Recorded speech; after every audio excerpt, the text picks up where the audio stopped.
Hello everybody, it's Friday night and it is Weekender time once more. And on this week's show, Ben talks Samurai, Justin talks Spectre, and I talk Sharks. On top of all of that, we also have a prize from store.ontabletop.com.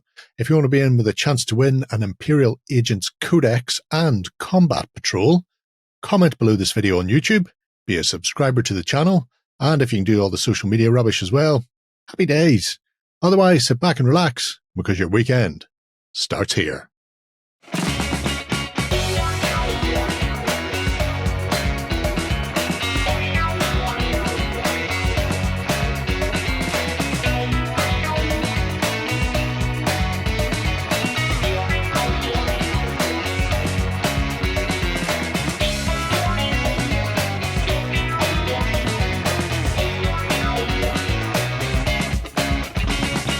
Hello everybody and welcome to the Weekender.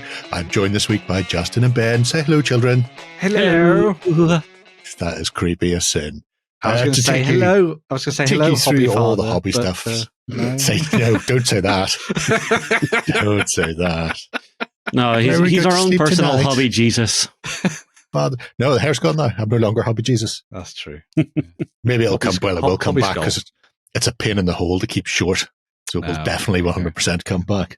Anyway, anything for a quiet life for me. But yeah, we're here. We're ready for another Friday night's worth of fun and mayhem, frivolity, and tiny broken links and pictures in the Indie of the Week. I've got a really, really brutal one that as soon as I get Lloyd on, we're doing it. All right, so you're saving it for Lloyd? I want to make him cry, but that's coming in a little while. First things first, a bit of housekeeping. We have some Armoured Clash news that's been starting to roll out. So if people are unaware, Armoured Clash is a tiny mass battle game coming from Business Daddy, or War Cradle Studios, as I think they prefer to be called, that will be expanding in the dystopian age. So no longer will you be restricted to air and sea, but now land is going to be coming hoving into view, although a whole shiny new scale, not like the boats, which are all like 1200 10 scale. mil now. Yes, 10 mil, 10 millimeters. So over the next weeks/months, as things ramp up to Armoured Clash being released, we'll be doing some interviews with the designers, sculptors, brains behind it all, as they want to be called, about what exactly Armoured Clash is, how it plays, the factions involved, how they will take to the field, and what sort of things you can expect to see from them. We have the first two faction focuses for the Crown and the Empire, who will be the constituent parts of the Battle of Singapore. It's not the Battle for Singapore, it's the Battle of Singapore. Pretty sure. It's a battle in Singapore in some fashion. Singapore is both sides don't care, they just want to burn it down. That's very harsh because I'm fairly certain one of them owns it. We're looking at you, the Empire. You see, that might be your problem. This is my toy. No, they'll keep it safe. I have hopes they'll keep it safe. So I got a chance to sit down with Parker and James Hewitt to talk about the factions and how they will come to the tabletop. And interesting stuff. I'll be fascinated to see where things go. It's adjacent to the boat game. So they don't want things to play exactly like, they don't just want it to be boats on land, essentially. But there are design aesthetics and features that obviously the nations that are involved in dystopian wars have a certain tactical doctrine, shall we say, that is carried across in some respects into their land-based counterparts, and in some cases very different as well. And there's even little hints and tips of things that may be coming that they refuse to actually tell me. It's a scam. See, this is the problem with interviewing people through the interwebs. You can't beat them to get the truth. That's true. Yeah, but they'll hopefully be with us in studio at some point in the not too distant future, at which point I will be able to tower over them, because they're both much, much shorter than me, unless they go full station and run at each other and combine to make a giant James M. Parker, which I would love to see, actually. The horror. There should also, by the time you're watching this, be a painting tutorial, one of the first painting tutorials, giving you a little bit of a tease of the factions. And then there's a couple more videos coming out over the next couple of weeks. So keep an eye out for those. Should be very good fun. Yes. Yeah. Come over to the hub on OnTableTop, type in Armored Clash, and then it will tell you everything. It's even spelled correctly as well, with a U. Yes. Good old U. Yes. Don't get rid of it just yet. Don't make it full. That U does a lot of the Americans are going work. to be so confused. It's a buttress to keep the R and the O apart. Doing solid buttressing work there, that U. Really is. And long may it last. Anyway, so yes, that's up and coming. We, however, have got a show to do, and we're going to kick things off, as always, with the Indie of the Week. Ooh. And this week, Last Man, Last Bullet, which does sound like it's a Cthulhu thing, because you always save the last bullet for yourself, but it's not. You do. Yeah. It is, in actual fact, a range of resin buildings, miniatures, add-ons, and accessories for a variety of scales. And I thought after last week, when we were talking so much about the tiny 6mm stuff, and because I was poking around looking for some bits and pieces for American Civil War of late, for no reason, don't worry about it, that we would have a look at Last Man, Last Bullet. So, you can see they do a few bits and pieces from 2 up to 28. Nice. Some of which will just be similar stuff rescaled, right, to make it bigger. But there's nothing wrong with that. You can't stop me. We'll start with the scenery in the multi scales. Yeah, because there are a few bits in here that I think warrant nosing about. Obviously, like any terrain project, you can do a lot of it yourself. Yeah. But people can't be arsed. Like me. Yes. So Rocks. if you are one of those people who doesn't want to go out and find requisite components and then put them together yourself, then, companies like this are absolutely spot on. I have a whole slew of rocks based not dissimilar to this on MDF biscuits. So they are just what you want for games like Saga, for example. Blockers to stop people charging their Viking berserkers or Hearthguard straight into your lovely Irish. Back away quickly. You two can hide 28mm figures behind it and chuck grenades at Japanese if you want as well, which is what we see happening here. I know that because later on there's some Japanese stuff for island hopping in the Pacific, which is nice. Very nice. Yeah. Yes. Yeah. They're quite cute. The foliage is, as you would expect, a whole slew of stuff, which is made to order, essentially. I know you've done something similar recently, Benjamin, where you've picked up some trees from somebody. So this is a case of, I want some bamboo grasses and jungle palm trees and the like to clutter my board with. So my chindits drink.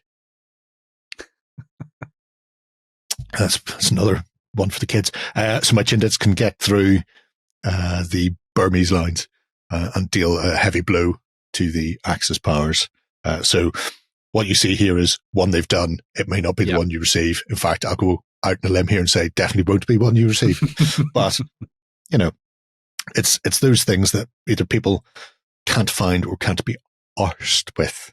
So it's nice to be able to get in and just grab bits and pieces so you can get your various scales of palm tree, foliage and terrain, shall we say. Always good to avoid the faff if you can. So, yeah. And I mean, it's one of those things where they're not particularly expensive. No. So you can grab the bits and pieces you need if you're going to be playing Bolt Action Third or 5 for Victory or whatever it happens to be. You can do it. And if you want to do extra stuff to it, you can. There are, if you play a spaceship-style game, little foam asteroids. They just look like little charcoal briquettes. Not bother with those. There are some multi-scale obelisks and bits and pieces. These are, with the exception of the foliage and the like, which is plastic, these are all resin cast bits and pieces. That's not true. There's some metal in here as well. I'll be sure to point it out when I see it. So if you need obelisks to maintain your warp gate at a pole, then these are a good way of doing that. Don't let them fall over. That'll go horribly wrong. Good Never stuff, let you warp. Never let them fall over. Mm. I like these. Again, could be used for spaceship games. So if you want to play some games of A Billion Suns or Full Thrust, or the Babylon 5 Full Thrust, which is even better because it's Babylon 5, and you need some asteroid belts or whatever to weave in and out of, then, they do the job. They do the job lovely. So, Havachi. So that's the sort of the multi-scale bits and pieces. I think the nicer stuff you'll see is within the individualized things. So if I go to the 2mm, now obviously 2mm, great scale. Not everybody likes it, but not everybody has to like everything. So I've been advised. Different strokes for different folk. That is 100% it. But I absolutely adore these little forts, whether it's the sea castles or what have you. Now, these would be 2mm, so 1/50th, which means they're going to be too big for the likes of Oaken Iron or Black Seas, right, which are 1/600th. Okay. But if you're not playing 2mm, they still make really nice forts and the like. If you happen to be doing a campaign map, if you're playing a lovely hex gridded type thing, you're looking for some nice bits and pieces to pop on there. Look, Multray. Oh, because the lady loves Multray. No? Shut up. Is that going to be the next join the army ad? Yes. So yes, they're a nice little set of 2mm stuff. They're really great. Yeah, I like them. Unfortunately, the only 2mm stuff I have is Ancient Indian, so fair enough. Not really great for that. No, but you not can't yet. everything. Anyway, you never know. So well, that's true. That's true. Outside of the 2mm, the 6 has got some absolutely spanking stuff in it, and this is I mean, nice. If anybody had been looking at doing some sort of medieval 6mm stuff recently, for like Lions Rampant or something, anyone at all, could be anyone. Stone Watchtower looks real good. Yeah. Oh, all of it is. It's lovely. In the words of Jesse, I love that stuff. Makes my jubblies tingle. Very nice. Little keep. Oh, it's got smaller. Hello. It's very far away. Yeah. It's small scale, so small image. Tiny. I know a lot of people have always, I think one of the dreams of a lot of wargamers is to have a castle and to play a siege battle. And doing it in a small scale seems to be a really good way of doing it because you don't have to worry about a 28mm castle set. Yes. Set across like 6x4 board or whatever. Yeah. I mean, anybody at 28mm, you can never get a full castle on the board. That's true. No, you do a wall. Anybody who got the old Mighty Fortress. Yes. Yeah. You too can recreate it in 6mm by the medium of these pieces. Your gate tower and your walls. And they've even got both 90 degree and 90 degree rounds as well. And little wall steps. So some really nice bits and pieces in there. And then the 6mm stuff for World War II is great as well. So you can set up your Festung Europa.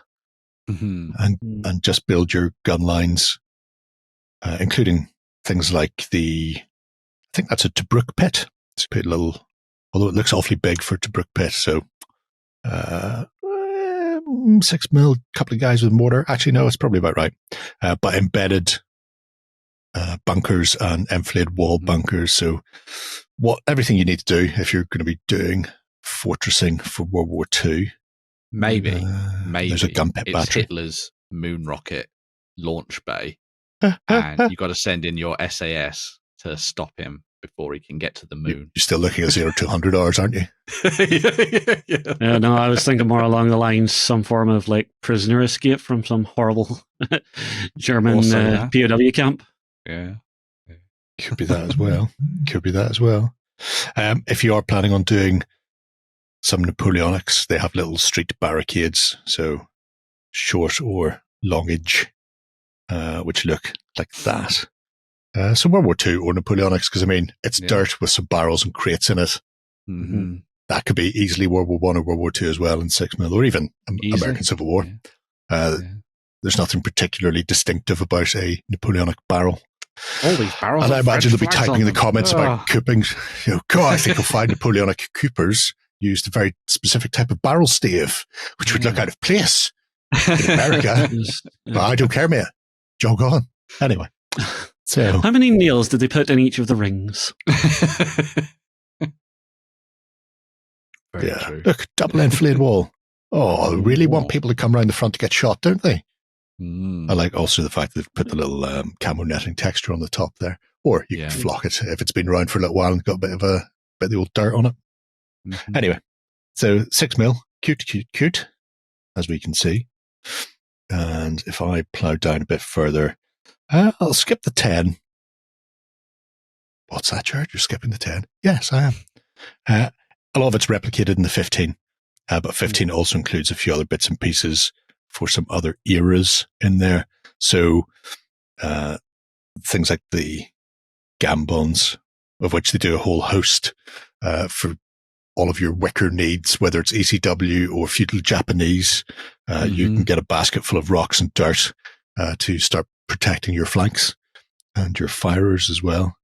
Or if needs be, stick a rake of stakes in front of you and give them what for, screaming, "Yeah, boo, sucks to you." Look at them. Won't be charging them. No, they will not. Look, I said, like I said, it's 12mm figures. They've measured them where these aren't 10. But yeah. I mean, again, just a strip of those. If you're playing L'Art de la Guerre, DBX, anything like that, or downscaling some of your other stuff, Warmaster, who knows? Solid up. Stakes in front of your Brentonians. I know people love that N in there. It's my job today is to know as many people as possible. I thought that was just Tuesday for you. Yeah, pretty much. So, I mean, they do some great stuff in here, including like a full redoubt. If you're looking to do that, if you're full of redoubt, you can do it. Constituent parts there. So, like I say, really nice. These are cracking. And if I go into this one, that one, and that one, they have the little cupola ones as well. So your Maginot Line, where they actually had the turrets that would fall down. Well, they wouldn't fall down. They're very manually intensively wound down and up, but retractable cupolas. So whenever bombing raids came in, they didn't damage your bunkers and your pillboxes.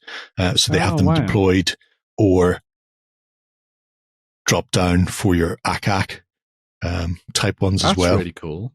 Yeah.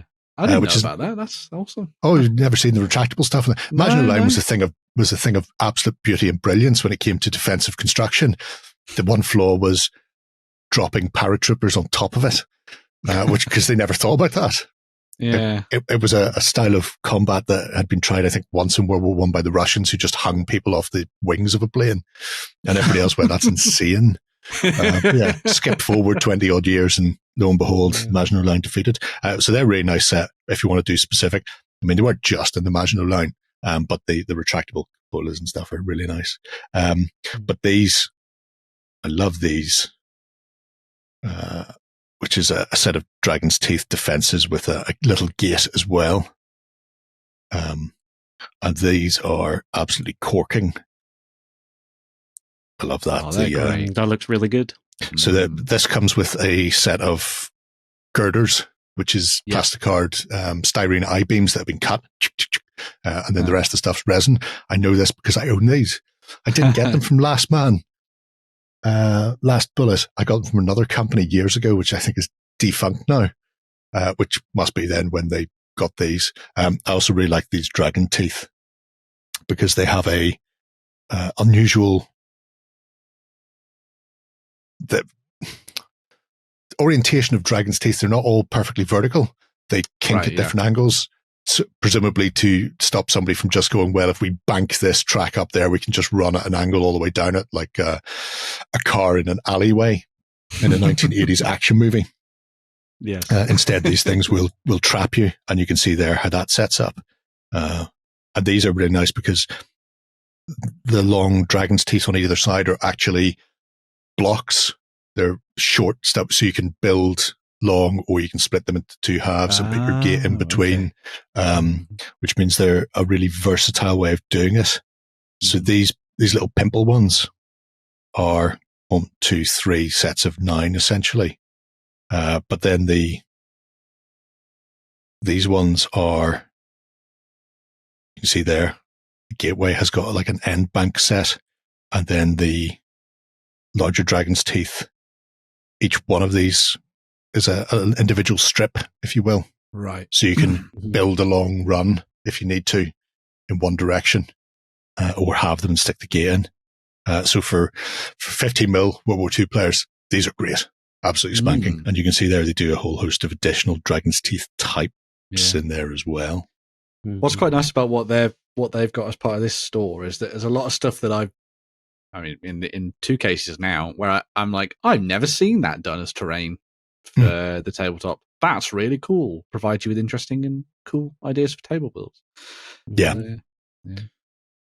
And these, even things like, because these are obviously 15 mil, but they have the lines from where they've poured the concrete in sections. So you have the striations, which is really nice. Yeah. Anybody scratch building stuff at home, if you're doing it in 28 mil, instead of building just one single wall in foam card, build it thicker and in layers, and just let the layers of foam card make the actual striations for you naturally.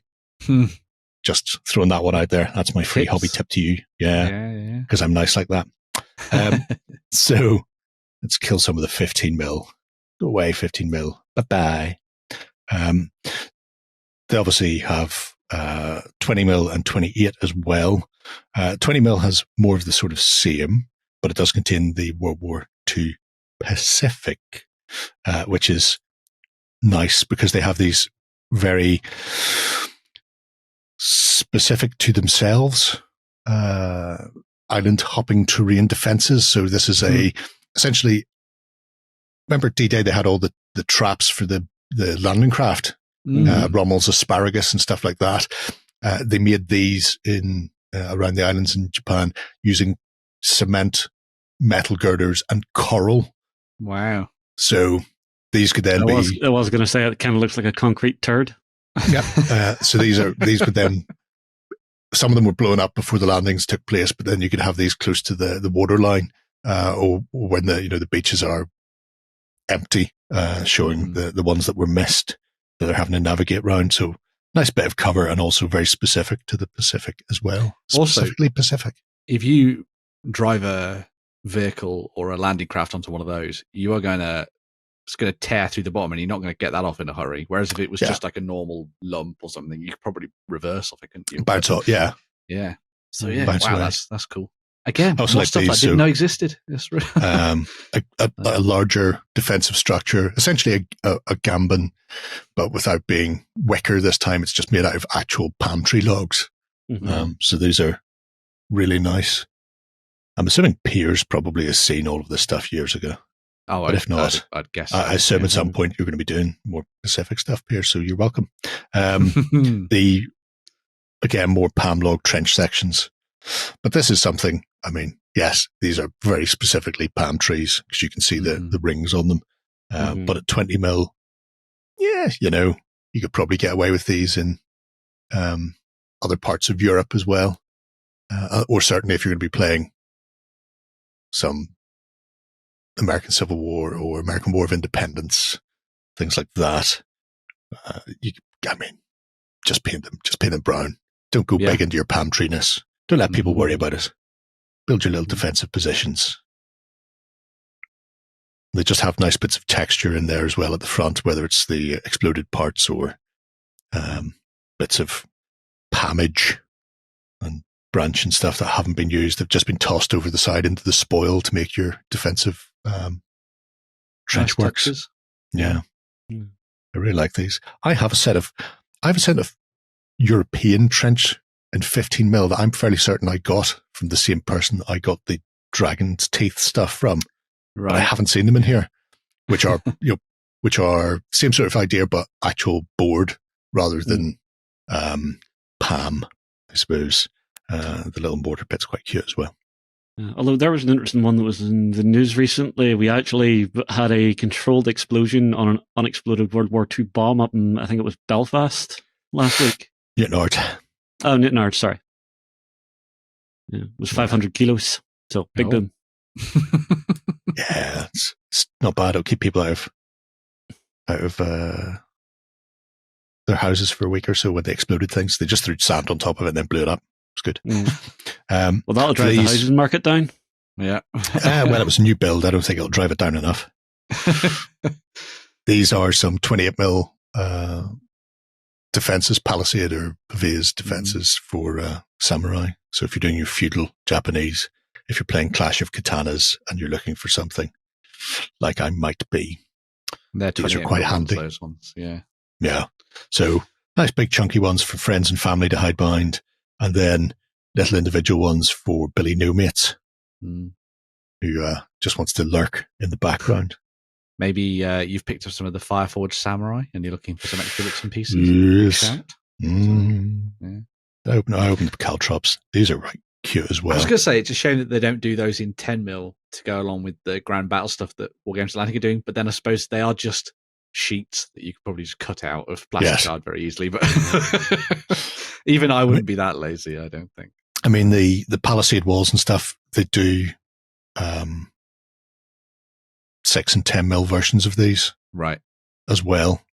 So there's the multi-scale bit for palisade walls. So if you want to get your feudal Japanese behind some palisades, they have the larger 2028, but then they also go down to the micro scale. So yes, you can do them for that. You are already quids in there, mate. Don't you worry. They're ahead of you, boy. We caltrops are cute. There is Modern Warfare. I think it's probably the last one I'll have a nosy at. There's just some like Jersey barriers, road barriers, so good for any sort of modern or near future post-apocalyptic thing if you're looking for terrain, or if you plan on playing something like the Lands of Gas with your cars and you're looking for barriers to put around the side of a board to make your tracks. They have these in 20 and also in 20mm, which is probably more scale appropriate. I would imagine. So throwing some of your Mariupol tank traps or the short road barriers would be betterer for Gaslands, because I think that's probably, I think little dinky cars and stuff are like 1/72, which is like 20mm. So these wouldn't be massively out of scale. No, these are probably bang on, more or less. So you can get your short and get your long road barriers. Oh, easily. Have to add your own graffiti. You can do that by the medium of, or just get some transfer sheets, because lots of people do transfer sheets of graffiti, because I'm too lazy to do that. Nobody got time for that, as the man says. So that's pretty much what you're looking at for. Nice little selection. Last man, last bullet. I will throw this in as a little Brucey bonus. It's an older site, but it checks out. I think I originally discovered those dragon's teeth, he said in a high questioning voice, via Model Dads, which was a YouTube channel / website many years ago, when I was big into Flames. So this would have been first into second edition. It's not been updated in a long time, so some of the links are dead now. Bye, unlucky. However, there's some interesting bits that are still in there. So some of the painting and modeling advice still works. Some of them will hit dead links, but things like a beginner's guide to 15mm. So if you're planning on doing smaller scale, how they go about painting up 15mm World War II is always handy. I was going to say, still very handy. Yeah. Yep. The after action reports, again, one or two of these are gone, but everybody knows I love a good battle report. And these are both battle report and potential scenario fodder for your own gaming group. So off the rails, 3-part series, shows, cool. from table build to order of battle and what their objectives are, and then a blow-by-blow account of what was happening. So there's some really nice battle reports in there from Model Dads as well. I imagine their YouTube channel probably still up. Got to imagine the videos are still there, probably. I've not bothered looking. which means obviously that you will hit dead links here, but there's some nice bits and pieces and some nice battle reports for World War II if that's your bag. Also, a great website to remind you of the death of Flash. So yeah, there are still Flash browsers out there. I wonder if I opened it on a Flash browser, would it? There's like 2 or 3 Opera. It would be reincarnated. Yeah. Yeah. That Flash link may work then. Anyway, so yes, Last Man, Last Bullet. And if you fancy a bit of World War II fun, Model Dads, go hunting for those. Super. Right. Let's check out some news. Coming to you from the center of Northwestern Europe. Covering board games, war games, card games, and all that you love. It's the news. All right, we're going to be kicking things off with the news, sticking with an Oriental theme somewhat. If some of that samurai bits and pieces may actually have worked in here as well, maybe. With Hametsu.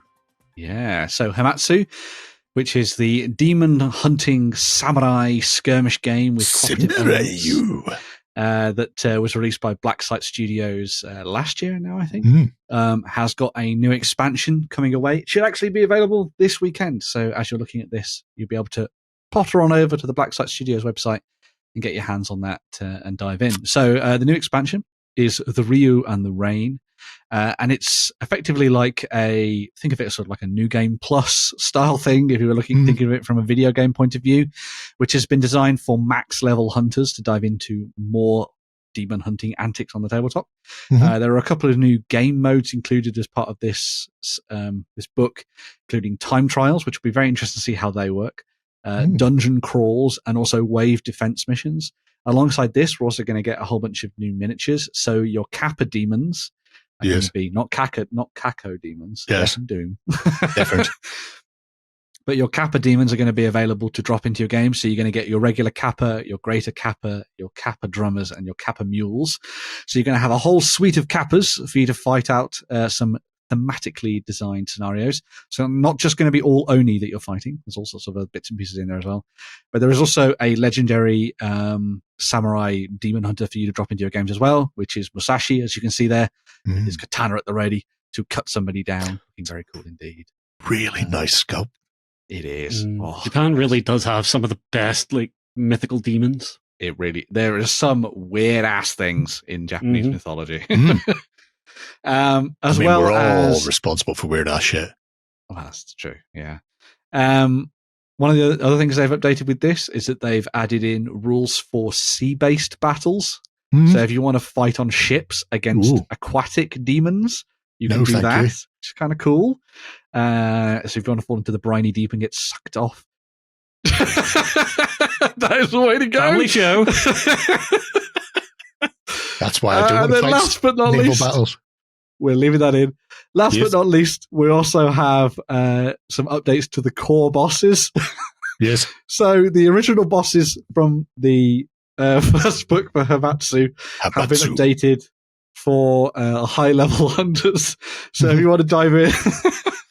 Quick, Jerry, play me out. If you want to dive in and tackle those bosses, but at like a higher level of expertise, then you can have options for that as well. There's also loads of different bits and pieces in there for expanding the different paths as well. So new paths have been added alongside expansion stuff for existing paths.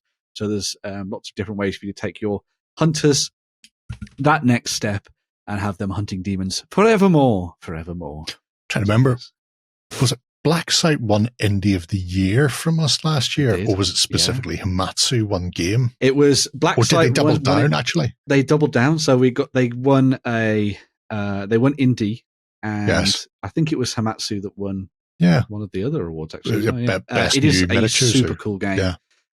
If anyone's not played Hametsu, it's cooperative, which is always cool.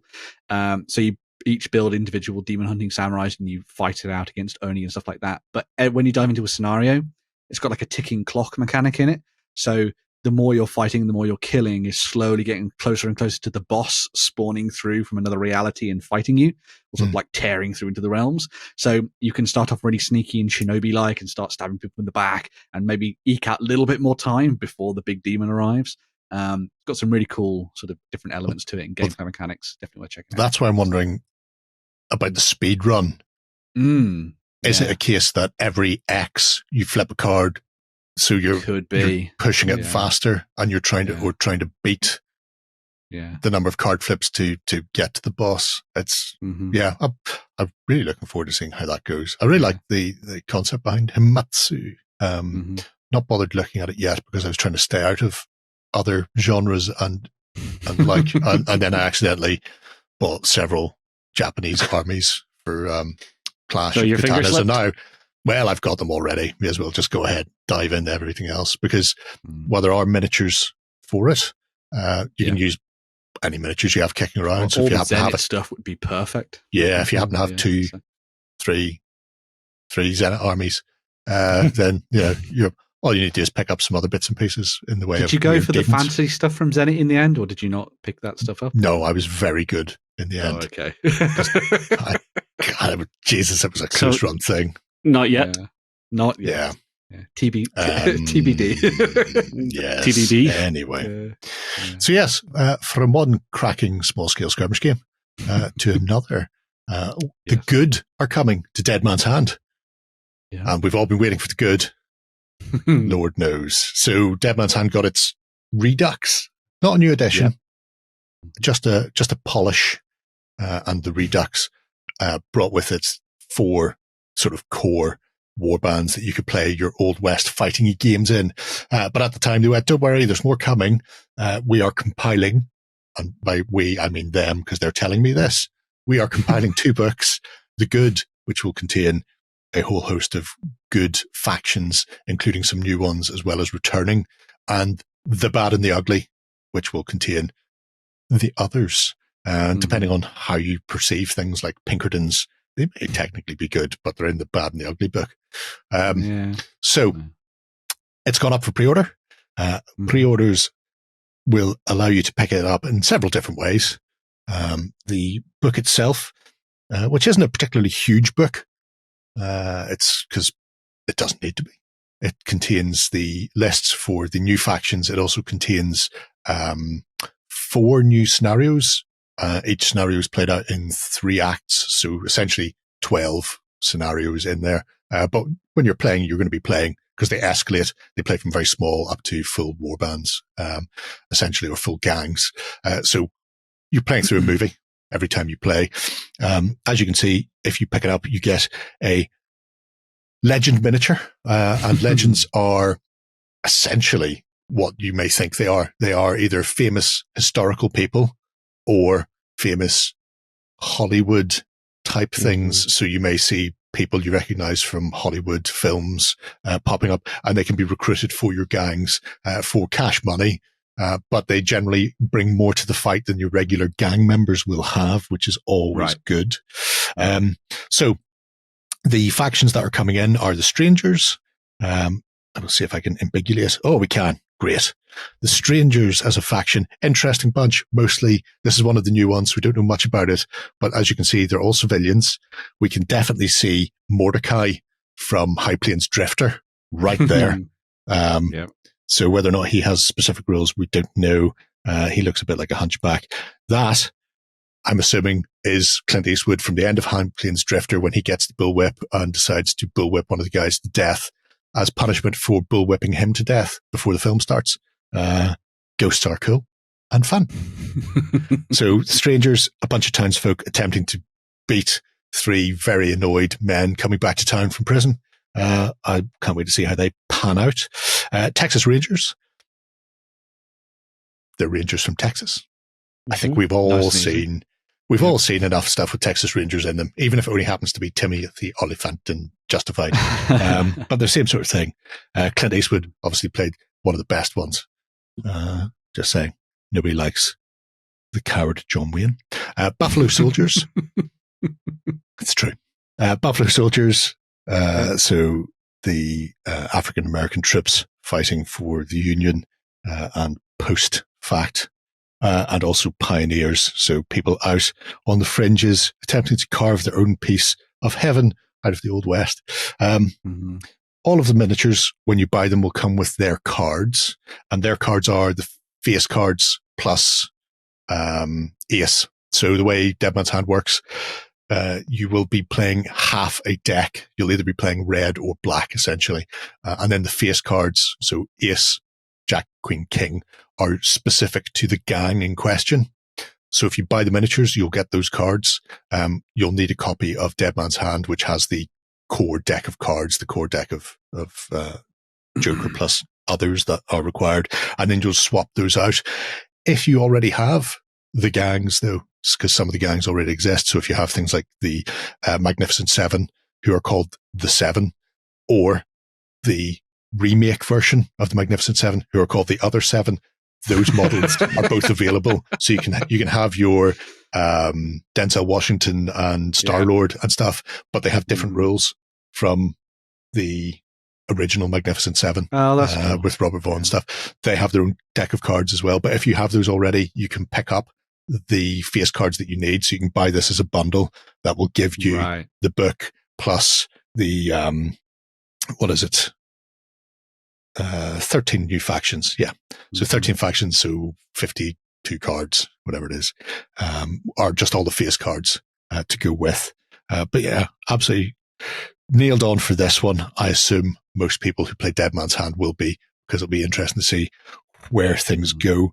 7th Cavalry already existed, so 7th Cav will going to be in there. I think the Pinkertons are in here.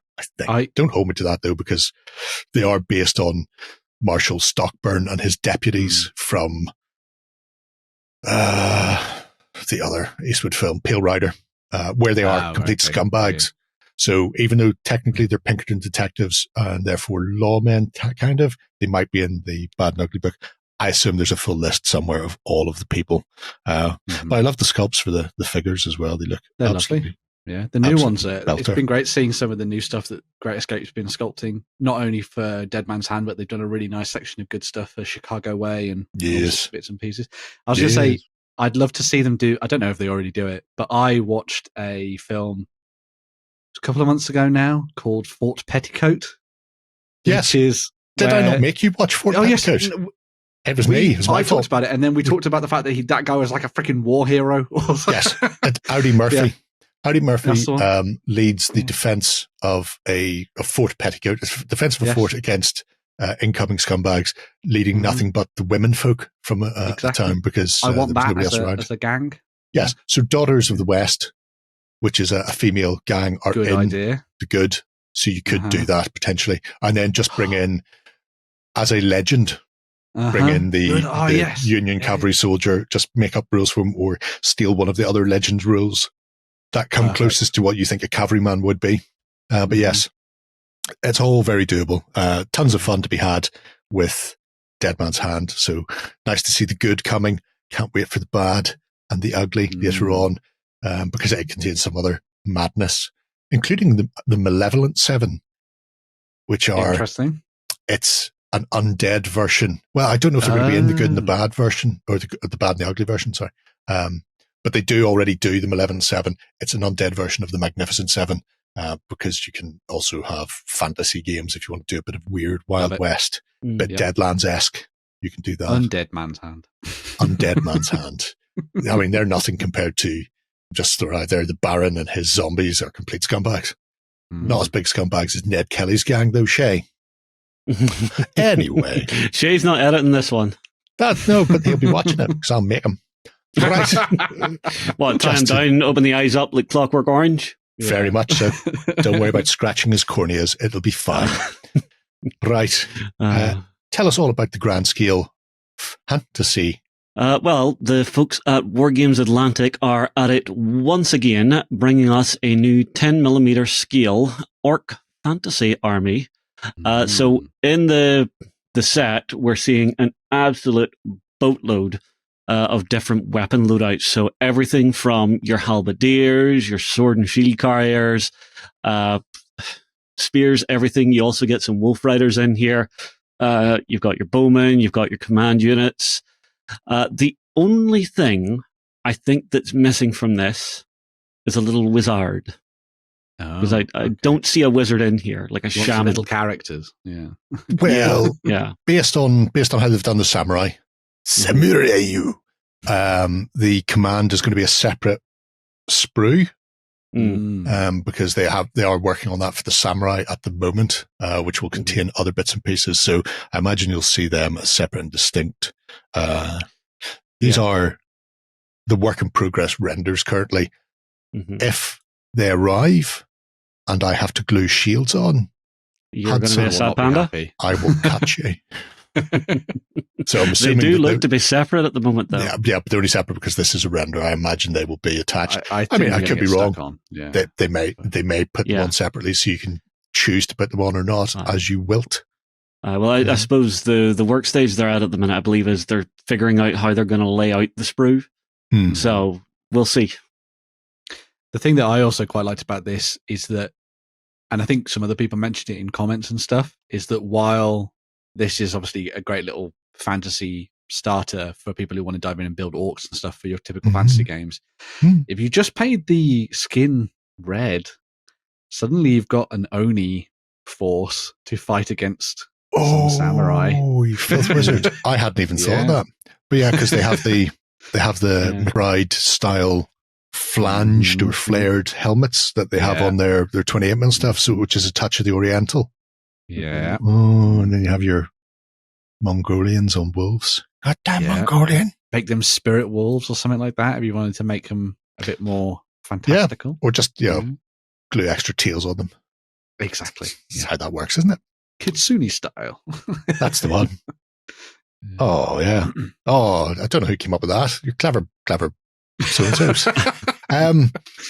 They are lovely, and it looks like you're getting a good dose in the box, though. Oh, yeah. Well, 320 odd in the Ashiguru and Samurai boxes. And the strips are a mixture of 2s, 3s, and 5s. So depending on the game you're playing, you can base them up in a variety of ways. Yeah. A couple of things they've done recently.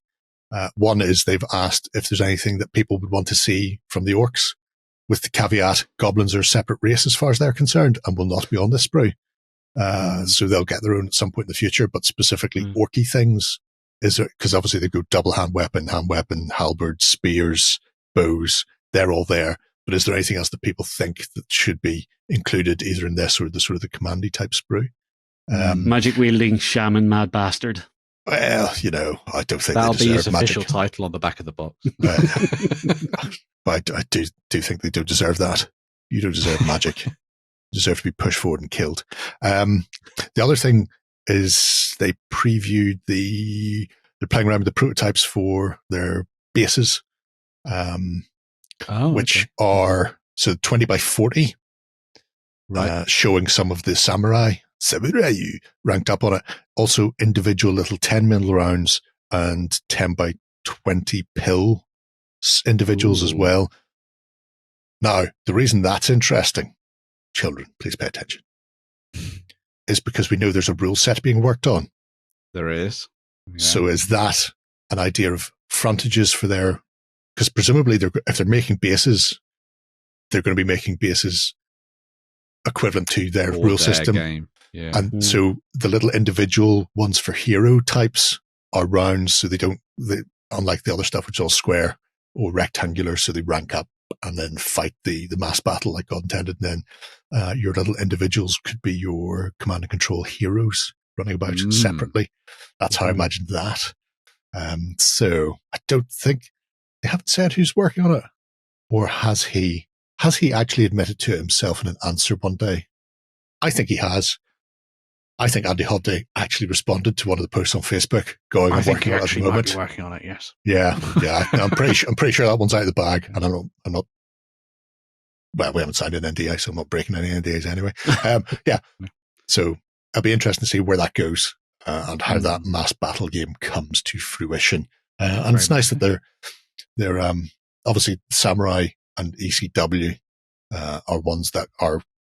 One frame does both armies, so I imagine we'll see ECW before we see something else, although people are pushing for the Joseon Koreans and for the Imjin War really nice and China as well.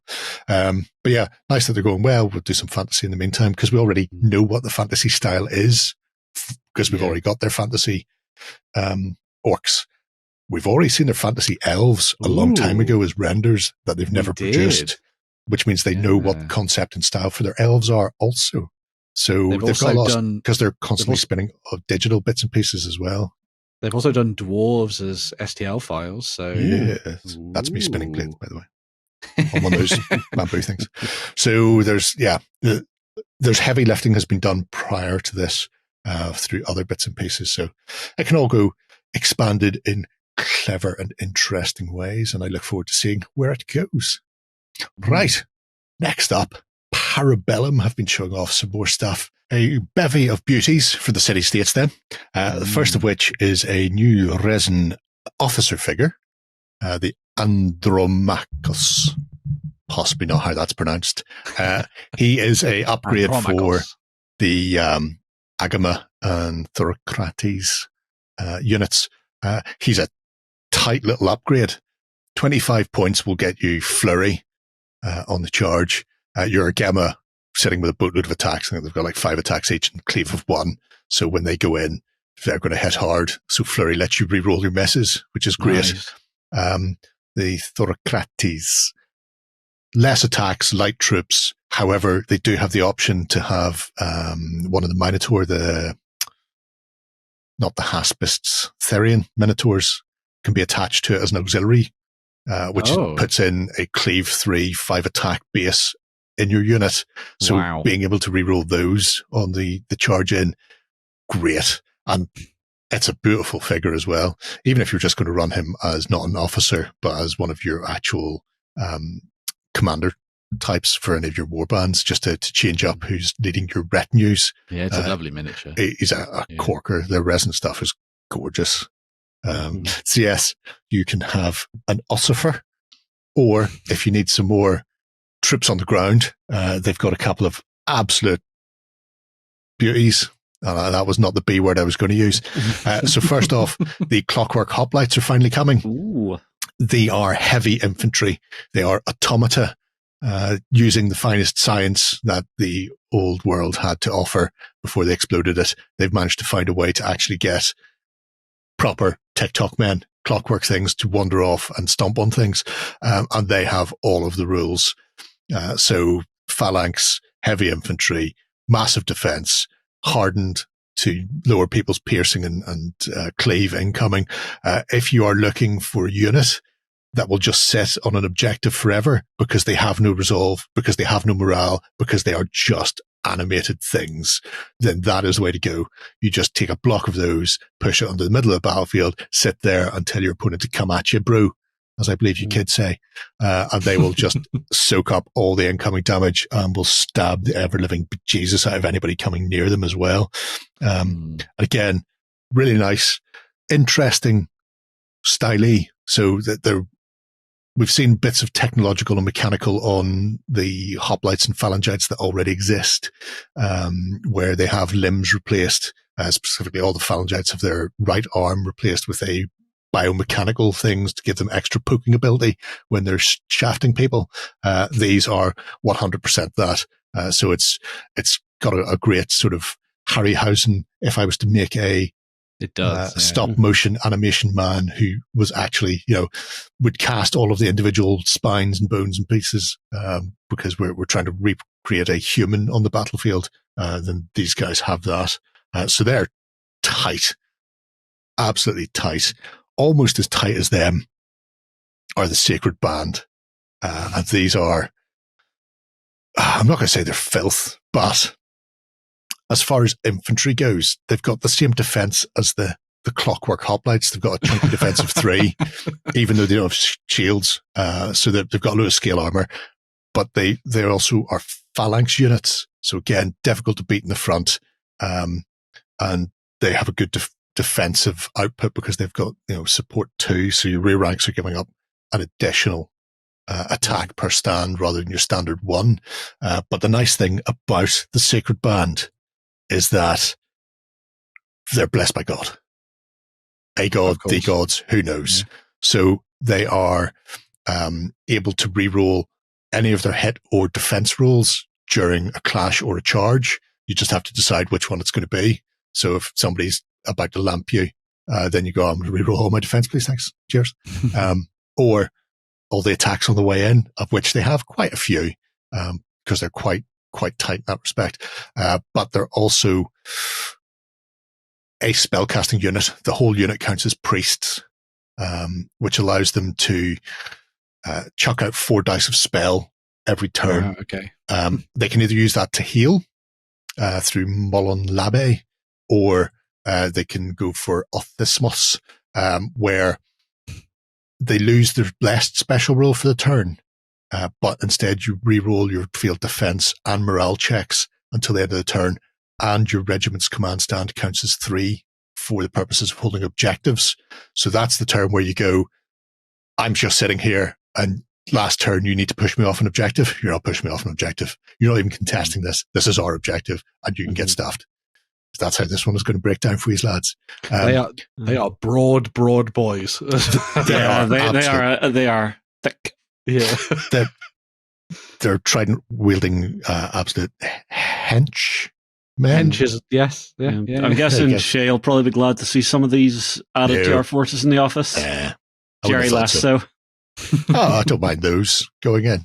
I'd be more worried if he actually got some light cav and light infantry to start throwing stuff at me. But as long as he wants to take more melee, I don't care. The other thing they can do is they can upgrade with an officer, and the officer adds +1 to their priestly ability, and for like 10 or 15 points, you're full not to. 100% a downright full if you do not upgrade your priestly ability, because being able to heal potentially 3 or 4 wounds back a turn is replacing a stand that your opponent has spent an awful lot of time removing, which really pissed them off. They are real brutal defensive units, 2 really key ones, and they already had quite a tight defensive unit with their standard hoplites and phalangites anyway, so adding these is just grist to the mill, I think is the phrase. I love the idea of it being, of doing like something slightly thematic with, because they have sort of like a, for want of a better word, it feels like a technomancer type character, don't they, as one of their characters in the city states, and then doing just a mass of the clockwork hoplites, and it's just sort of like all the stuff that's come out of his laboratory, and he's sending forward to like defend the town or something. Oh, that'd be so cool. The mechanist can go out there. Which is great because he does things like Clockwork Parade, where it increases the charge distance of phalanx units, which means your clockwork hoplites, who are restricted by the phalanx, can get an extra speed boost for their charges. Nice. Obviously there's an awful lot of synergies in Conquest. So if you're going to be bringing the TikTok men, bring the man who oils the TikTok men, and the TikTok men work better TikToks. They don't lose as much. WD-40 to the rescue. Yeah. Should it move? Yes. Does it move? No. Break out the WD-40. Those are obviously all city states and therefore gorgeous. There are a couple of other bits that have popped up from Parabellum and not tied to any specific army, or rather available to every nation under the sun.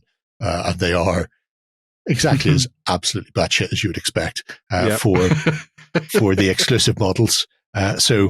Couple coming in time for the Halloweens, and also all points north.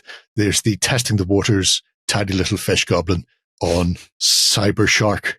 With fricking laser coming at you like Cleopatra. It is madness. It's just a wonderful piece if you fancy painting it up. You can also just use him as your commander in your army, regardless of what you're playing. He comes with a command card, so you can drop him in there and then just go, here I go, stabbing everybody up. I really like the paint job they've done on this, by the way. It's apropos of nothing at all, because I have a load of Sharkmen for Wrath of Kings, which are going to go into my Trident Realm army, and I never thought of adding the pinkish tinge around the gills, around the wounds. So, so I'll be stealing that paint scheme. Thank you, whoever did that. God bless you and all who sail in you, or some on incredibly you. Talented Greek fellow. Yes, they always are. Most likely Leor Konstantinos just went down the local gaming store, just hooked someone by the scruff of the neck, went, "You're painting this." I love that it's got detailed inside. Yeah. The more as well. Yeah. Well, I mean, to be fair with the sort of the foundry stuff, the artisan range of resins, they're absolutely spanking. Yeah. So why not always do that? So he's available for a little limited time. There is also the MFG, everybody's favorite murderous fish gnome, Fishsidious, like Insidious, but fishier. This is available for Halloween and is, again, ridiculous. Just for people wanting to paint things up, you go nuts. I love the fact that they really lean into their fish gnomes all the time as a joke that's just kept going. Will we see them as an actual Parabellum Conquest-y army at some point in the future? I very much doubt it. But until that date, they will keep doing weird fish gnomes. And it's just so cute. There's even 10 pumpkin spice flavored ones. There are. So, because it's Halloween times, and they always do that. If you happen to open your exclusive murderous fish gnome, and he happens to be I'm not sure what it is. Anyway, if it is orange in a lovely orangey resin, don't paint it up. Get in contact with them because you'll actually win I think it's a exclusive founder model of your choice. Exclusive model. Yeah. So I don't know if it's limited to this year's because it says get a founders. It does say A, so yeah. So whether it's specifically this year's or whether it's any of the previous ones, I don't know. I guess the pumpkin spice people will let us know when they get them. But there's only going to be 10 of those distributed throughout the world. So it's just pays your money and takes your chances. We got this in for review and it was accidentally one of them. I'm fairly certain they will make sure if we do get hilarious. One, it will not be. Yeah. But yeah, but to be as long as you do the review while drinking a pumpkin spice latte, then you'll be full on white girl autumn. That's me. I'm wearing Uggs right now. Well, I'm not wearing anything else. T-shirt, Uggs. That's it. Be thankful the screen cuts off there. Nope. Do not need that in my life. Yes, you did. Yes, you do. Anyway, cracking stuff from Parabellum. Right. Speaking of Halloween and spooky things and Spectres, what are they up to? So Spectre Miniatures are coming out with another bunch of sets for some of our modern day tactical warfare for Spectre operations. So our first thing is the Agent's Crisis Response element. So wonderful little set of 6 miniatures armed with modern day weapons. So we have, everything from your good trusty, M4, MP7s, MP5s. I think there's even a Scar H in there. But these guys look like, they're ex-military, hired by a private contractor. Something has went wrong somewhere in the world. And, they went out to the backwoods, found this poor person who was just living their best life at peace and went, we have one more mission for you. Okay. Hollywood movie ensues. Yeah. Yes, Hollywood hijinks ensues. I like how you've gone for a very uplifting one, because in my head I'm going, militia. What's that? The Civil War movie? That. Oh, yeah. We're Americans. What kind of Americans? So you've gone into the backwoods and unfortunately you've come across these people. You've never found the cabin with the ex-guy that you were attempting to drag him back in, but unfortunately these guys have already butchered him and now having you as well. Don't like the government. Government took my baby. That's what she said. What was that Bruce Willis movie that came out recently where they basically pull him into an island and people are just paying to hunt him down? Really? Yes. Don't. Really don't. I mean, yeah. It's a tragic story of what happened to Bruce Willis and somebody should have stopped him before he made that movie in particular. It's not great. This was before he stopped. I had fun with it. I had fun with it. Yeah. Okay. Right. Yes. No, gorgeous miniatures, definitely one that looks like it could be a lot of fun to paint up. Definitely. Yeah. Our next one is some Ukrainian motor element soldiers. So very much modern day military, armed with all of the traditional assault rifle weapons, RPGs in there. You've got sniper rifle in there. And for some reason, they've been very specific about showing that they have a butt pad. Yeah, it's the iconic butt pad that you see in all of the video footage. I'm seeing a lot of it at the nice moment. And comfy. Yeah, going through Kursk like a dose of the salts. True. But no, you can see they're fully kitted out with all of the multi-pack systems, all of the rigging and harnessing, all of the chest plates to keep them safe is all there. So really nice. I am never ever gonna paint these up with that kind of camo. I think I would go blind. I never paint camouflage. So very cool whoever did this. Not for me. Yeah. One of the things they said it was quite nice because one of the things that Spectre does quite a lot with their ranges is they're very much on the bleeding edge of like tech and stuff that gets involved in the in military around the world, basically. Yeah. But with this one, they wanted to showcase the fact that a lot of the stuff that Ukrainians are using, even necessarily before this conflict, was stuff that was all just Soviet era stuff, and they still had to make do with it. And I quite like the fact that it was a nice little bit of a mix for this set. If you think the AK platform is one of the most widely reproduced and reimagined weapon styles on the entire planet, because guess what? You can do damn near anything to it and it will still shoot. Mm-hmm. I even saw one encased in concrete. They smashed it open, took it, loaded it, fired it. Not a problem. Yeah. Next up is the Themis UGV. Now, this is an idea that I am kind of terrified of because it is drones with weapons on them. So, land drones with weapons on them. Not the sky ones. Just this tiny little track bugger rolling up the field, and it's like, what's that? It's cute. Why does it have a gun? Oh dear. Oh God. You're more worried about ones you can see rather than ones that will kill you from a mile away then. Well, at least I'll be surprised when I go. This thing, I've got to at least look at it and see it slowly trundle towards me like a Zamboni with a gun on it. I don't think that's going to be slow. That has all the hallmarks of I'm going to rifle around the place like a little donutting mugger car. You always see them zipping all over the place. It is interesting that we're moving to an idea of having, ground-based drone technology as well as air-based now. Mm-hmm. So that, the operators of that, it got blown up. Okay, fire up another one. Mm-hmm. Speaking of the other one, there's actually another vehicle, which is the Type X UGV. Now, that looks like a pretty standard tank, doesn't it? Mm-hmm. It's also unmanned. Yep. Makes sense to me. I mean, come on, guys. But you're turning warfare into a video game. Autoloaders make your tank turret explode. And I imagine that's just all autoloader. Yeah. This one, basically, both of these vehicles can be armed with a whole suite of different weapons packs.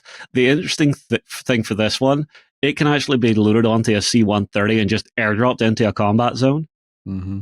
Nice. So, it's if you get a few C-130s together and drop 20 of these behind enemy lines, somebody's having a very bad day. And what you can't see there is obviously the drone pilot. Inside it is a Johnny cab.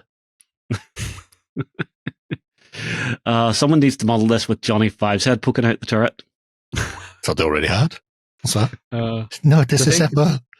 The thing that I was reading, because when I was reading this, the details of this, I was like, similar to what you were saying, Justin, I was like, it's just a normal tank. Oh, that's cool. They've put another tank in. Oh, right. It can be driven remotely, like using VR headsets and stuff. And then it pointed out that the Type X also can have AI-assisted targeting. So you don't even have to... Yep, Skynet. So if you just decide that the computer just decides that someone's a target, that just shoots them. I actually think that's actually illegal to have an AI that can actually murder people, but it can target people. The human factor has to be there, where I think they're pulling the trigger. Oh, okay. It's kind of like the whole RoboCop idea. It already exists. Have you not seen the anti-aircraft machine gun tracking a civilian plane? Yeah. Really? Yeah, the turrets that they have, huge turrets that they have on ships these days. The just goes, and then just starts tracking a civilian plane in the air. I go, switch that off. Yeah, there's a YouTuber, Nico Ortiz, who I watch a lot, who did a reaction video to that one. He was like, somebody's getting fired. Yeah, they're not getting fired because nobody shot it. if they'd shot it down, somebody would be getting roasted for that one. But, it just did what it did, which is go plane in the air, not one of ours. Time to track that. You put the turret to sleep, you're meant to turn it off. You put the turret to sleep, you're meant to turn it off. Oh, no, I mean, some of the things you see happening in the military just... No, there was one I saw recently where, so a mechanical engineer on an aircraft carrier ordered a part, right? Something broke, they ordered a part. Mm-hmm. Somebody screwed up and got 2 of the numbers back to front. And so an M1 Abrams turret got delivered to this aircraft carrier. No one along the chain thought to ask, why are we sending an M1 Abrams turret to an aircraft carrier? Mm-hmm. Yeah, maybe they were dropping it off somewhere else. Well, it's a big military. Lots of stuff going on. People move all over the place. Sometimes you need a turret. On an aircraft carrier, apparently? Yeah. They've maybe missing an anchor, wanted to chuck one in. Use it at target practice like a clay pigeon. I don't know. Anyway. Yeah. All right. We have some 40k news before we disappear into the ether. Yeah, so last weekend saw another Warhammer preview from the folks at Games Workshop, and in this one they looked at a new edition of Kill Team and a new box set's going to be coming our way. So the new edition is going to be supported by Kill Team Hivestorm, which is the brand new box set that will feature the Tempestus Aquilons going up against the Vespid Stingwings. So it's 2 brand new plastic sets. A new set of the Tempestus Aquilons, who are scions who have been given grav shoots to land into hot combat zones, alongside the Vespid Stingwings, who are another one of the auxiliary contingents of the Tau Empire that get to all the places that the little tiny hoofed blue fellows can't get to. The idea behind the set is that it's kind of focusing on a new battle zone, effectively, where the fighting has moved on somewhat, and there's a lot of skirmishes now happening around one of the very big guns that you can find on the planet. Obviously, the Tau would like to have control of that one. I'm sure that the Tempestus Scions and the Astra Militarum are probably okay with them not having it, and so you're going to get stuck into lots of little skirmishing goodness on the tabletop. Now, importantly, obviously, lovely miniatures. Really nice stuff there for the Tempestus Aquilons and the Vespid Stingwings. I think the redesign of the Stingwings is gorgeous. Really nice update to them. Did they used to be blue? They used to be blue. There's no reason why you can't paint these ones blue as well. Yeah. No, it's just an interesting choice. Yeah. Well, the very first Vespids I ever seen were orange from the very first really? release. Okay. Yeah. I didn't realise that. I'd never realised they were blue. So I don't know when they did that. And then you've got the Tempestus Aquilons there, who are, and I appreciate this, and they talked about it in the design video, they've slimmed them down so there's not just extraneous crap all over their bodies. Right. They've got their grav shoots, and then their armor is kind of tight to their bodies, because obviously if they're flying around, they don't want to get snagged on lampposts and stuff. Or flying into lights like moths. Yeah. Well, yes, like Brad Pitt. Yeah. I mean, they are quite nice looking. You see, if I could get like a full Imperial Guard army of these guys, I would be right there. Yeah.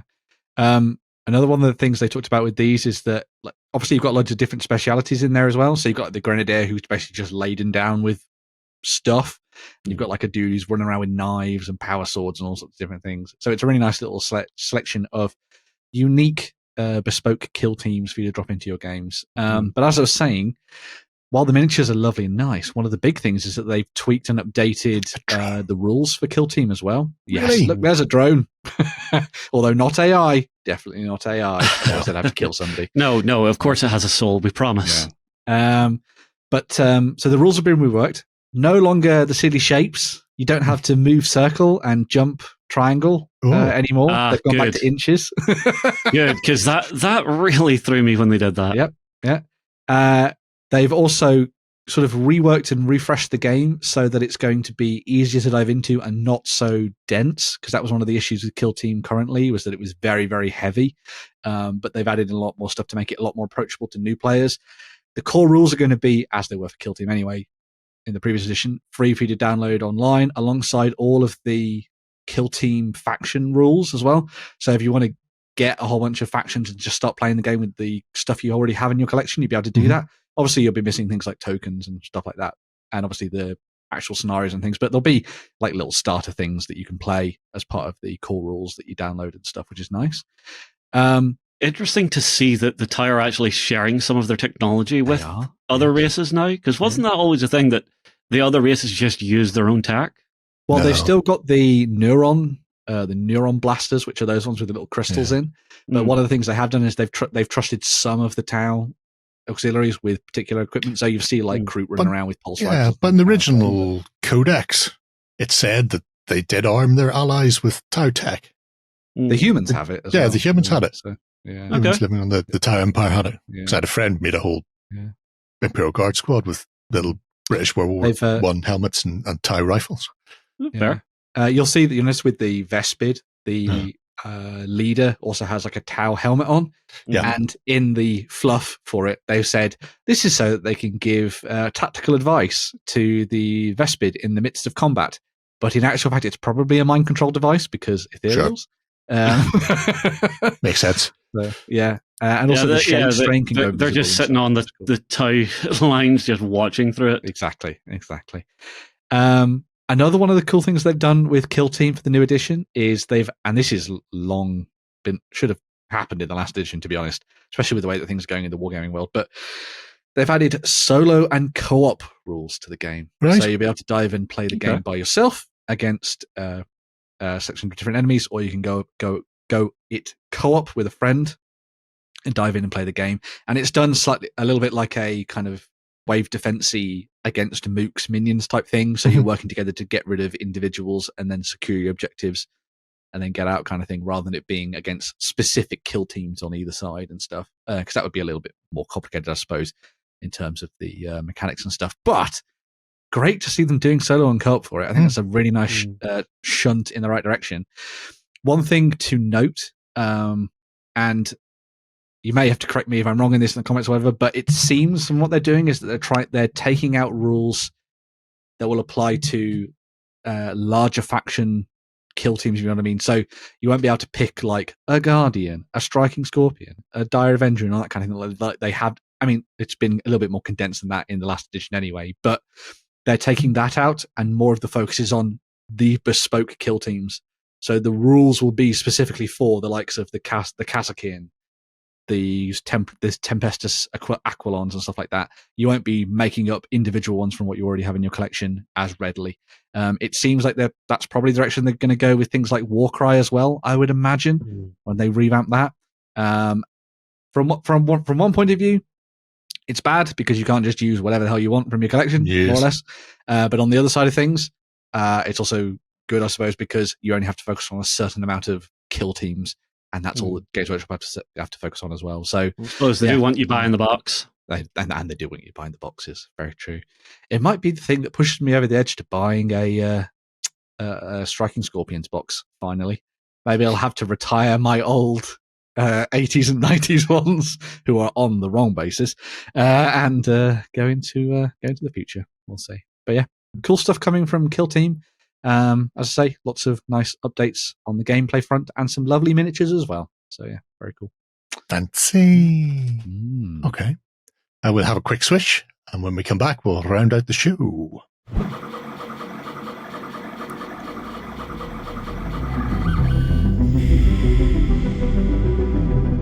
Okay then, 3D printing, it's very much shit, as they tell me. That's the title. Isn't it? It gets very confusing. It's upside down and everything. Yeah, Why is it not? Because I read top down. Anyway. You need to change the build plate setup. Shocking. Don't say it. Lloyd has enough on his plate. Right. We have an interesting fantasy-esque, but not just fantasy. We might get far enough down the page to see some of the other, some of the other stuff. But with great insight comes great 3D printing, Ben. Yes, this is most decidedly not shit. So Insight Miniatures are over on My Mini Factory, and they have been working on a whole host of different bits and pieces. They've been going since 2021, and a lot of the stuff that they've been doing is for things like role-playing games. So you got D&D stuff and Pathfinder and everything else in there between. But the thing that really drew me to their collection recently is their selection of trolls and goblins and associated greenskins, including some. I love that. Lovely little Hobbit reference there. Very good. Just need someone to hoot like a barn owl. But yes, my friend has recently been diving into Age of Sigmar and has been intrigued by the Gloomspite Gits as a faction. But one of the things about that is that obviously there's only a certain amount of variance you can get when it comes to the miniatures that you get in your collection. And so I spied this as I was out and about the house, looking for fun stuff for him to add to his army, and I spotted these over on my mini factory. And there is a wonderful selection of alternative trolls, goblins, not squigs, and everything else in between that you could throw into your games and enhance your armies in the mortal realms, as it were. As we've been looking at them, the trolls are just amazing. They're full of character. They've got obviously a little bit of the Warhammer vibe to them and the kind of classic stone trolls and stuff. But I also think there's something of the trolls from Warcraft a little bit in their design as well, which I think is quite nice. Big noses. Who you want me to kill kind of stuff, which I think is quite nice. So yes, lots of fun little bits and pieces and lots of accessories and weapon options for them to choose from, especially if you're going down the route of doing, say you're doing Warhammer Age of Sigmar and you're making a Troggoth army, a troll army. Yes. I think this is a really great place to come and have a look for some alternative models, because you can use these to kind of bulk things out. And then, as I say, not find yourself coming up against repeat sculpts and all that kind of stuff as well. That guy's stolen the one of the billy goats. Yes. You've also got your river trolls and stuff as well. So if you're somebody who prefers their sort of old school river trolls, I say old school. The river trolls that they did were for like 6th, 7th, 8th edition Warhammer Fantasy Battles in the end. And these are very much in that wheelhouse. If you're playing the Old World, for example, you could drop that round base, stick it on a square base, and away you go. Well, it depends if they print out with the base early on them. I'm not sure. You'd have to check, I suppose. But there's a very angry toad sitting on the top of that one. Yes. he has been displeased. Either that, you know why he's displeased? Your general, because he can now see above everything. He's displeased because his farts are helium. Is that not Rigel from Farscape? It does look like Rigel, yeah. It does look like Rigel. Yeah. When he gets nervous, he farts. And when he farts, he farts helium. The eyebrows. Yes. Yeah. And he's ignored because he's being put into harm's way. Mm-hmm. Yeah. But there's a really nice selection of different miniatures for you to choose from. You'll find a lot of sort of matches almost to what exists out there. There's also little bits of terrain and all sorts of bits and pieces you could throw in as well. Stuff that you could use for objective marking and everything else. Your Dankhold trolls are also well serviced with this one. So if you wanted to go deep underground with your Troggoth army, you've got some options there as well, which is really nice to see. As I say, the one of the main reasons that I came and checked this out was the design of the trolls. I think they've done a superb job. He's got the Leshen horns. And in general, I think it's a really nice little section of stuff. It also helped that I don't know if you can scroll a little bit further down, Jerry. I can. Well. Yeah. See, there are also some ogres and all sorts of things in there as well. So if you're looking to kind of enhance a few of the other destruction factions, perhaps from Warhammer Age of Sigmar, you've got some options there on that front too.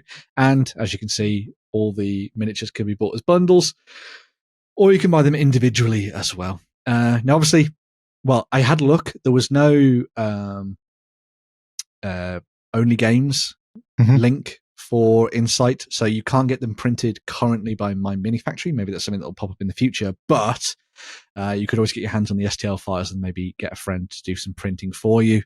And you might even be able to find some of these on Etsy. It's worth having a Google, see if any of the Insight range are on there, but see what you think. And then, of course, Shark Month. Oh, Shark Monks are the worst monks. You all thought it was the ones that made back fast.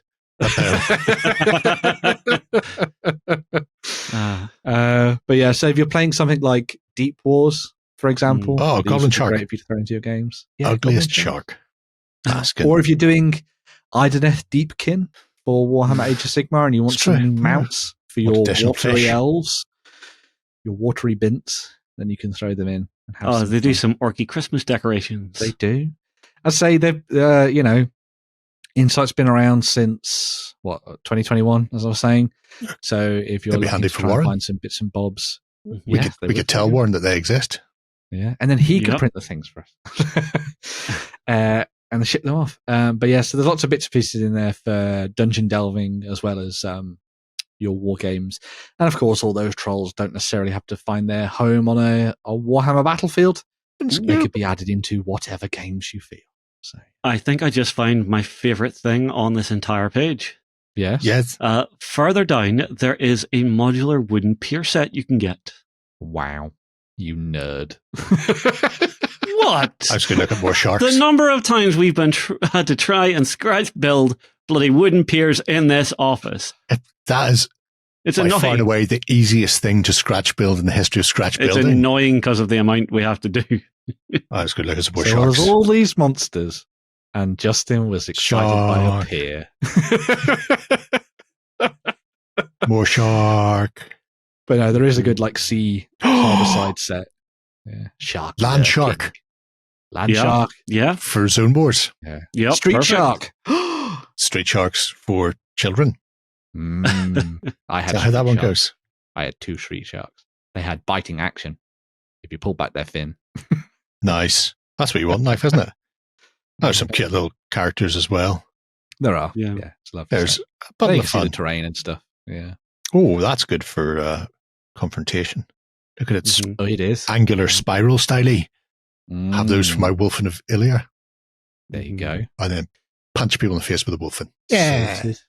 That's how things go. Fancy There's some nice stuff. incidental pieces in there as well.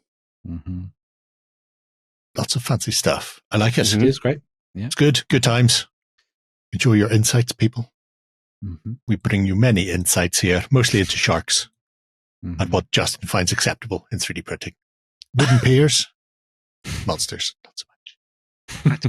It's the carpenter anything to make terrain building easy. It's the carpenter in you. You look at that and you go, hang on. I have now been doing this gig. No, hang on. I've been doing this gig now twice as long as I was doing that other one. Still comes kind of scary to realize. You never forget how to do wood, Justin. Yes. Never forget you first. Did you win one of our prizes? Find out on our prize claim center over at OnTableTop.com. Here we list all our previous prizes and those who have won. If you see your username, fill out the form to claim your prize. All prizes must be claimed within 30 days. We have a couple of Kickstarters to finish off the show. Yep. The first of which is coming from Bloodforged Games, and it is Sythopian Wars.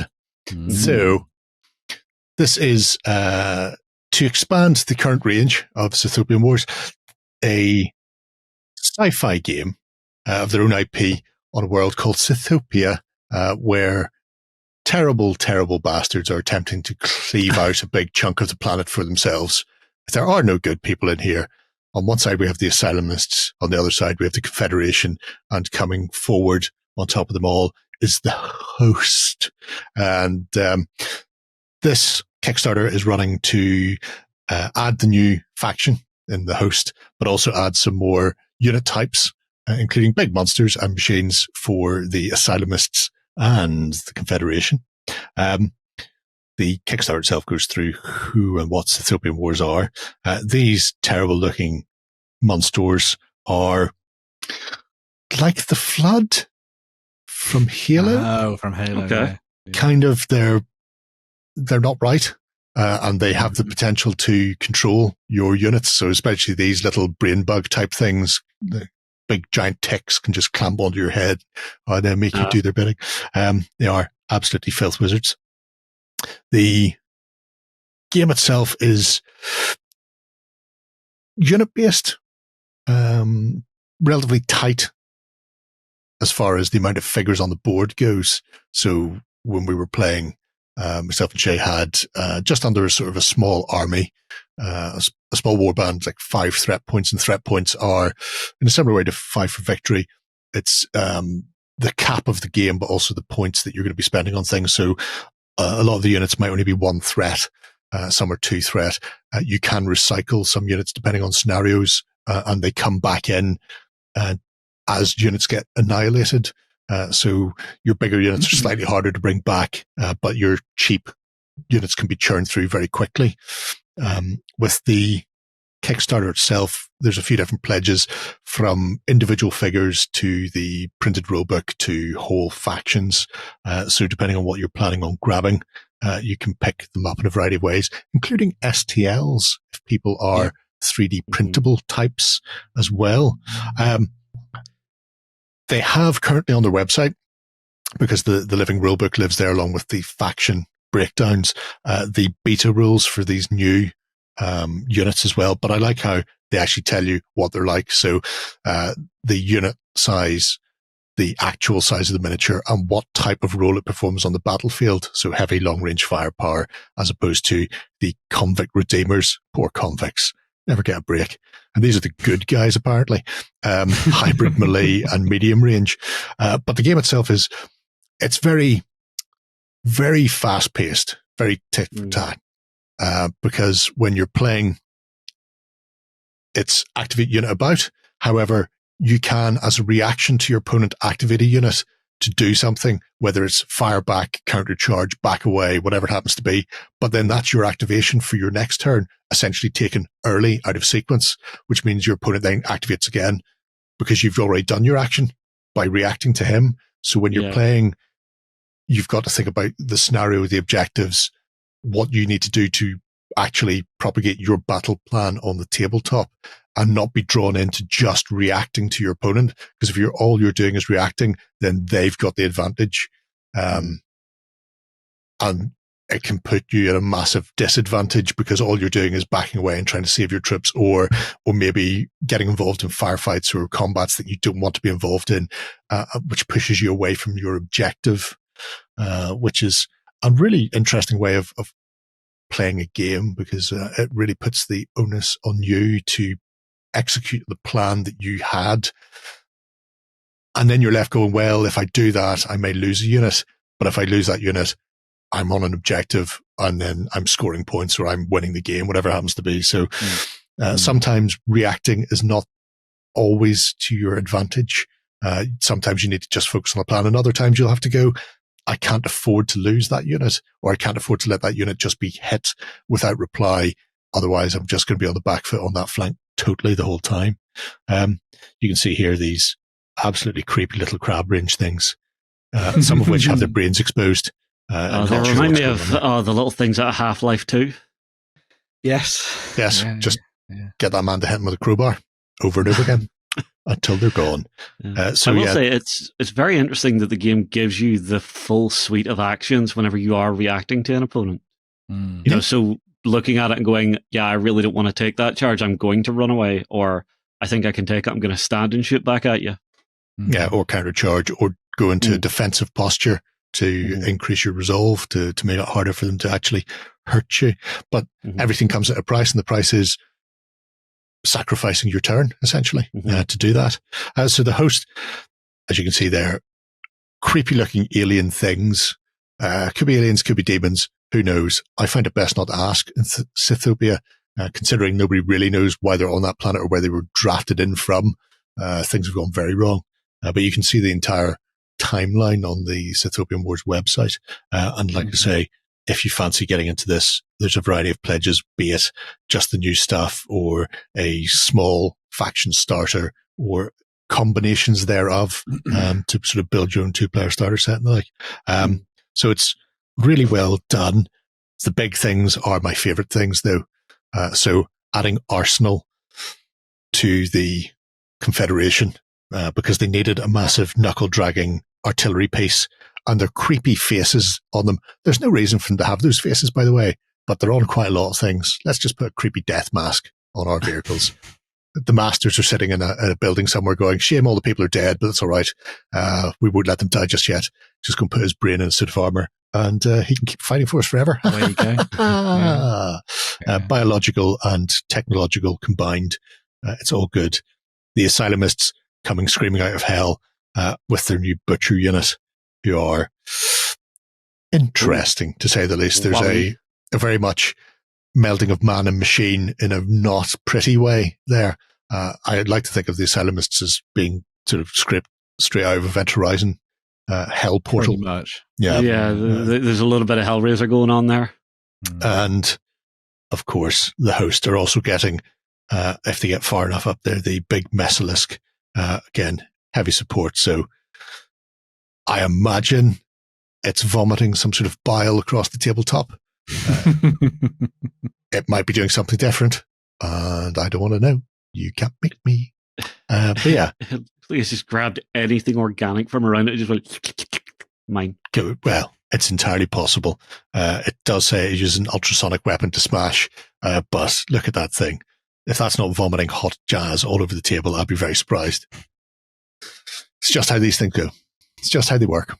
So yes, if you are interested in Sythopian Wars, they have a couple of Let's Plays, one that they played themselves, one myself and Shabo played recently to show how the game plays out.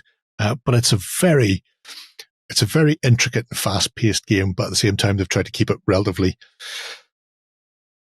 simple on the mechanical side of things. So it comes down to more the strategic and tactical choices you make than going, I've got a boatload of dice and a clever gimme mechanic that will just take you out, because you can always choose to just go, well, I'll just turtle up or run away, or we'll both kill each other in this field. I hope you're happy now, depending on your point of view and your reaction that you take to it. I like what they've done. The Jump Brothers having an absolute whale of a time on Sythopia.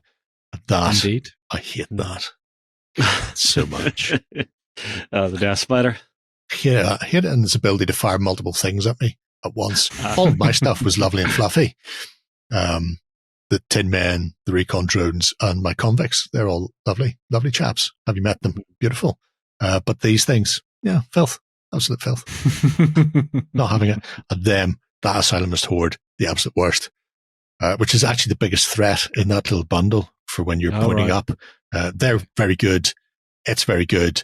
They seem like they should just be chaff, but they're capable of doing filthy things and pinning you in combat and then just letting the other things shoot you up as well as being cover for the other. So it's all synergistic, shall we say.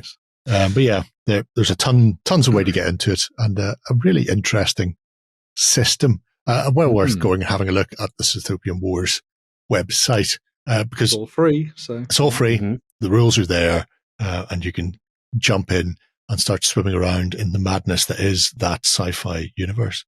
And just like I say, hammer into each other. You can be done and dusted in double quick time. Only 10 days left on that. Very short campaign. Not funded yet, but hopefully the people interested in the Sythopians will get in there and give it a bash. Now, leaving sci-fi, fantasy world dizzy, we have a whole host of stuff that we seen a year ago and more. Yes. Yeah. It's actually one kicking around my desk at the moment. So this one comes from the well-renowned Andy Hobday and the stunning Paul Hicks of Hobday and Hicks, which I'm still convinced is a detective agency. Yes. This is like just Randall Hopkirk deceased. This is just a way for them to raise money for their detective agency. Yes. No. So this campaign is by Hobday and Hicks, and it is to bring to life a whole host of brand new miniatures sculpted by Hicks, alongside a game that is bolted on to the Baron's War, which is by Andy, called Fantasy Skirmish, which obviously takes things in a different direction from their classic historical stuff that they have been working on. But this is also kind of a way for them to start up the business that is Hobday and Hicks as well, because once they reach their funding goal, which they have done now, they are going to be able to dive into creating this pretty much full time and building up an awesome collection of amazing armies for you to play both their game and beyond. The focus of the first campaign is on both the orcs and as you can see them there, the elves. So there's two big war hosts for you to pick up that come absolutely packed with miniatures. The miniatures themselves are all 28mm scale, I say, all been done by Hicks. There's also inspirational art and all sorts of other things by Peter Dennis involved in this campaign as well. So if you like some of the artwork you've been seeing, that's where it's come from. So of course it's good. It's by Peter Dennis. But you're able to get, there's also, all the models are 28mm scale. They are mostly metal. A few of the mounts, all the mounts for the orcs will be in resin. Yes. And then the mounts for the elves will be a mixture of plastic and resin. And then the big creatures that they've got for both of the war hosts, so the troll for the orcs and the elemental for the elves, will be done in resin because they're much bigger, obviously harder to cast in metal. Also, you could kill someone with it. So, but yes, you'll be able to dive into this campaign in a variety of different ways. So you can go for just sort of like a basic, effectively starting at like £1 pledge.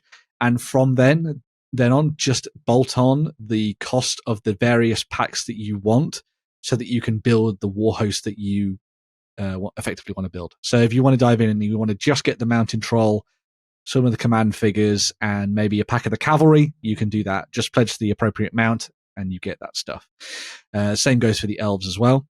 They also have two sort of idiot-proof pledges, I guess you'd say, which are just the war hosts. You get everything that they've done for the elves and everything that they've done for the orcs, and you just get those. You get all the models. You can sit down at the tabletop, have some fun, play some games.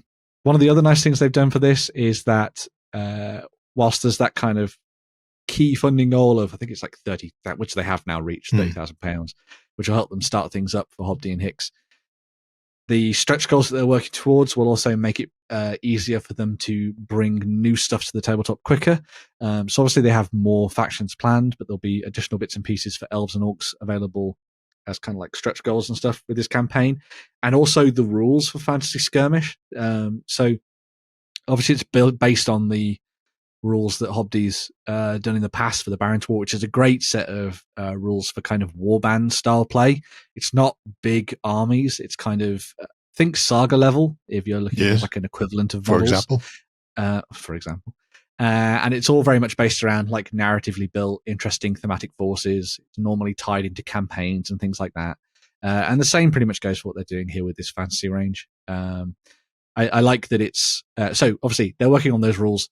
I'd imagine Andy's probably done quite a lot of work on them already. I imagine that when it comes to the campaign, you'll be able to unlock the ability to get your hands on those rules a little bit sooner than everybody else, of course, but also help with the creation of them as a physical object for people to dive in and pick up as well. I gotta say, it's possibly one of the best ranges of orcs and elves that I have seen in a very, very long time.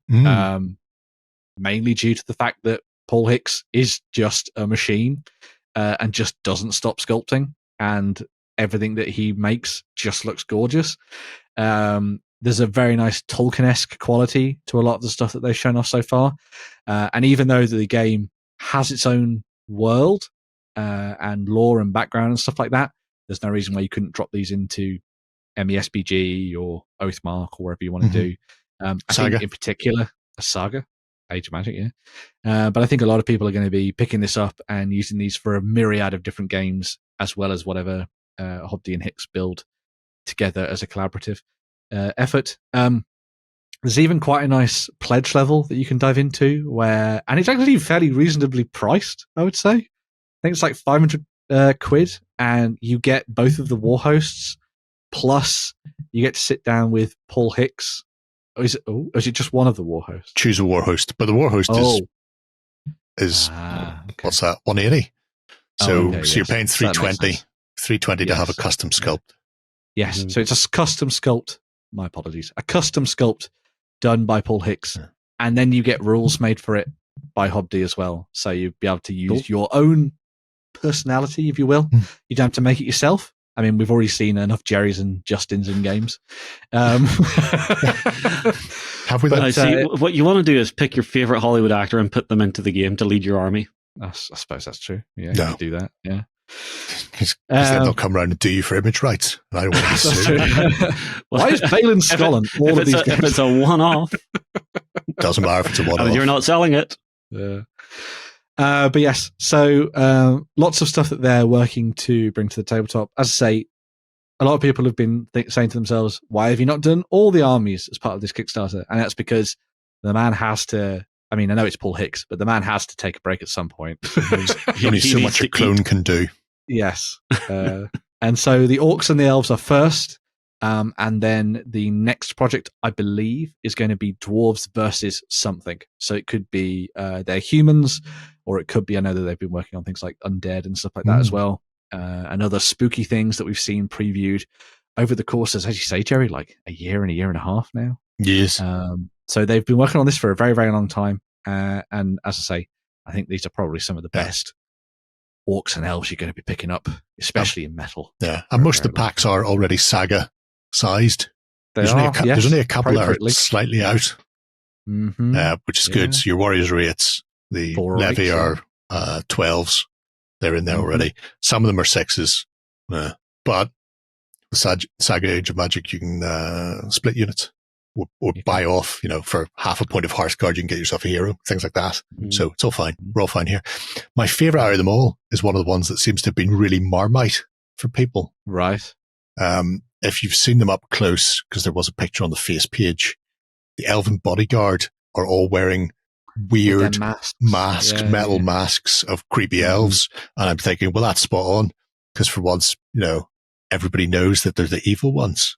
And we all knew deep down they were. Yeah. But I like the fact that they've got these creepy as sin. I think it's super creepy and cool. Yeah, they do look pretty sinister.